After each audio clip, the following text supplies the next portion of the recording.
Welcome to our brand new series, Talent Talk Tuesdays with Sunny and Friends. Last week, Sunny got to sit down with Brad Schow, Vice President of Consulting at ConnectWise, to talk about talent recruitment, attracting the right talent, and developing a solid leadership program in your company. And now, your host, Sunny Kayla. Over to you, Sunny.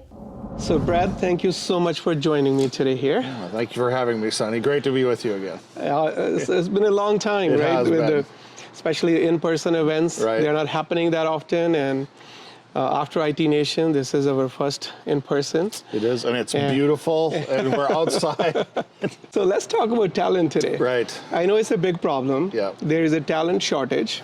And also the challenge to retain your top talent. Right. Because everyone is looking for top talent. They are. There's a lot more work than people available to deliver on those projects. Right. And so what's your advice for our MSP friends for retaining top talent? Let's start with retaining your top talent. Yeah. It's a great question, Sunny. Yeah, everybody seems to be having this same problem. Right? Yeah. They having a hard time hiring new people and retaining. And we've talked about it for years at Evolve, and we ask people to build leadership plans. But right now, the difference right now, from what I've seen with other kind of talent challenge times, has been that the key people that have been a part of your organization that you thought would never leave, Yeah. Sunny, those folks are starting to leave. Yes. Right? Yes. They're getting offers, they're getting opportunities that are just too good to pass up. Yes. Right? Yes.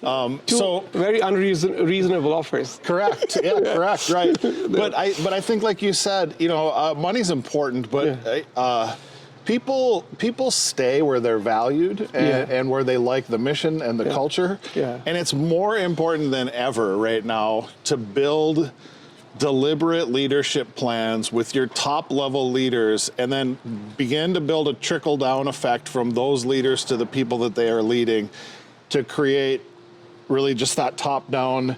Yeah. We value you, we're going to invest in you, we're going to build a plan together to help you progress, to the point where hopefully it becomes, you don't ever really want to lose key people, but if they leave, it's like they're leaving for better opportunities because they've grown inside your organization, right? Like you can't prevent it all the time, but if that happens, you want them to leave because you've invested in them, and they've gotten to the point where maybe they're ready to make a career progression. So being deliberate, and I know you do this, right? But being deliberate about building a plan with them about how can we invest in them, how can we identify your strengths and build on them, maybe find a skill set that you don't have, and how do we invest in those things to keep your top level leaders engaged beyond just kind of the right financial compensation, which still needs to happen, right?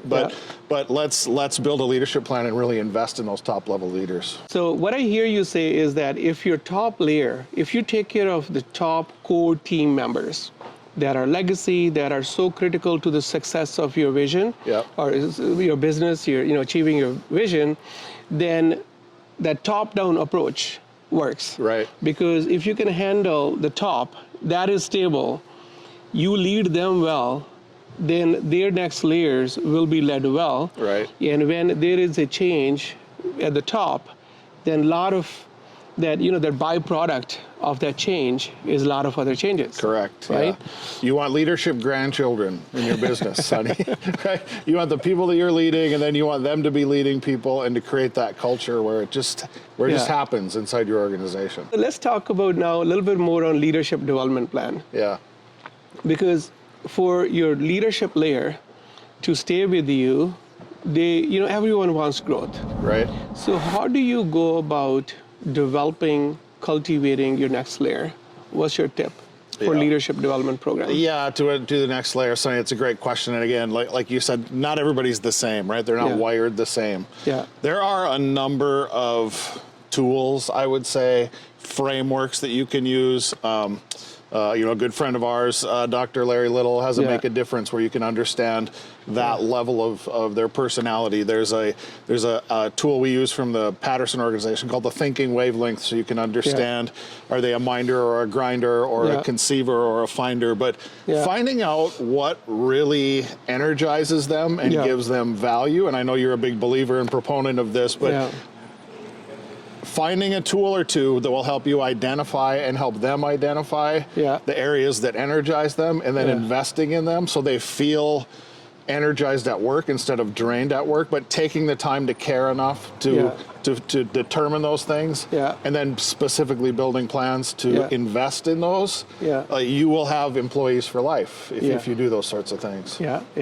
So you have employees for a reason, for season, and lifetime employees. Right. Hopefully. Right. So if you want to create lifetime employees, then that is important. Right. Now let's talk about overall attracting top talent. Yep. Right. So in order for you to overall, I mean, stuff will happen. Right.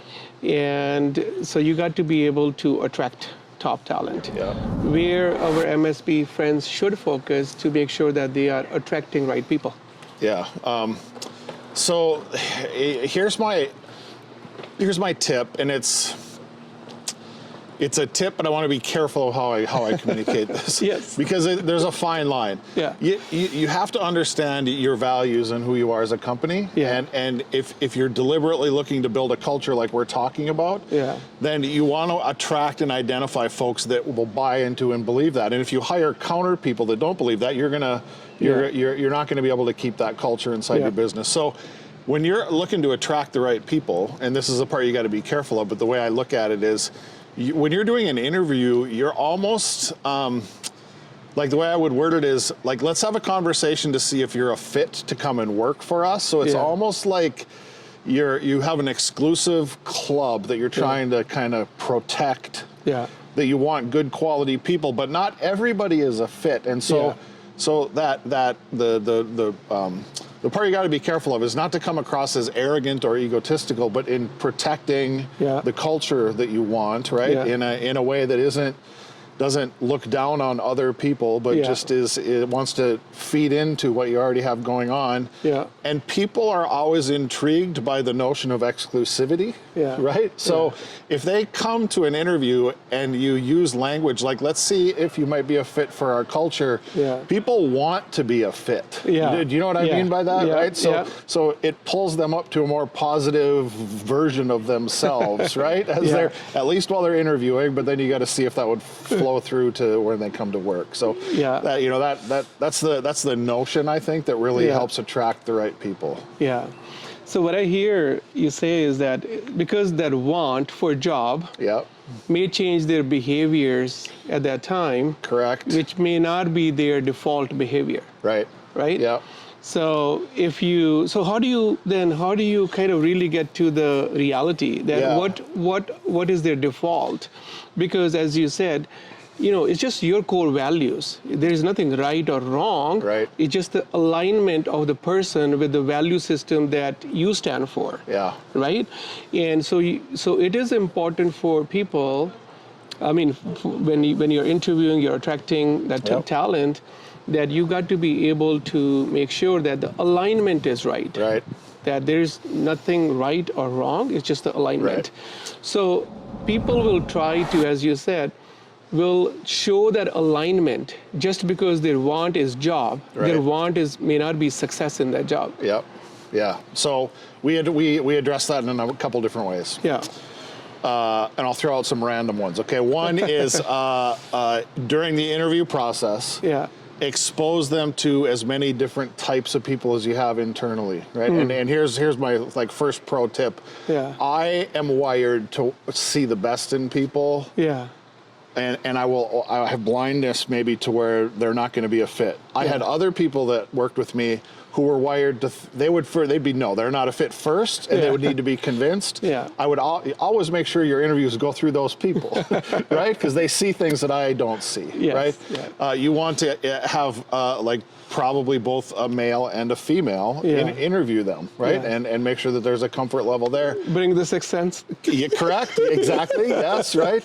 We had what we called the creep factor, which some people could pick up on and other people could not, right? We would always, and we do always, if we will bring them to a restaurant and see how they interact with the wait staff and just in a social interaction like that. There's tells that will happen there. And then we would always, and this is maybe slightly deceptive. We would set up interview time. This is when everybody was in the office, and I know right now with COVID that may not be the case, but we would have them come to an interview, and we would purposefully tell them, like, the person who's going to interview them is tied up for like 15 minutes or so, and we would bring other people to sit next to them that worked there just to have some casual conversations and see how they interacted when things weren't maybe necessarily going well. So we would try to 360 a bunch of different views and perspectives just to pick up on those culture fits and how they would behave. Yeah, so very similar to like tandem interviewers, right? There are multiple interviewers, and people probably with the different backgrounds, from their functional area to overall. Like, having multiple people look at it, because just like you, I always assume good intent in people. They could do it. They'd be great at it. That's not them. You need some people where they're like, okay, assume good intent, maybe with the question mark. Correct. And we value this relationship. We completely, it's just, we have so much respect for you, Brad, and my entire leadership team. And during your startup sessions with IT by Design, with that view that we always used to have, and all those experiences that we created together, and it's lifetime friendship. And we value you, and thank you so much for making an impact on us. Yeah, likewise, Sonny. Thank you. Thank you, Brad.